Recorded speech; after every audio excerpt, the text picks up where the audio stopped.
अस्सलामुअलैकुम वरहमतुल्लाहि वबरकातुहू। तो सामने है मस्जिद और सऊदी अरब का शाम का टाइम में अभी 4:30 बज रहा है, तो कितना खूबसूरत व्यू आ रहा है माशाल्लाह। तो अल्हम्दुलिल्लाह। तो वीडियो बनाने वाने में कासिम भी आ गया, तो मैं अभी जा रहा हूँ आदमी लोग को लेके।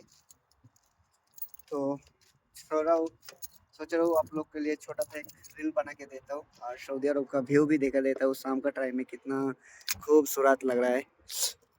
तो इसलिए वीडियो इस रील्स ज़्यादा से ज़्यादा ऐसा ऐसा वीडियो देखने के लिए मेरे चैनल को फॉलो करो। हाँ, पेज के जाके फॉलो कर लीजिए, चैनल के जाके सब्सक्राइब कर लीजिए, क्योंकि आप लोग को हर छोटा छोटा वीडियो में आप लोग को हमारा आँख से आप लोग को दिखाने का कोशिश करेंगे। तो चलो नेक्स्ट वीडियो में मिलेंगे। चलो टाटा बाय बाय, अल्लाह हाफिज। वाओ, बड़े इज नाइस इज प्लेस।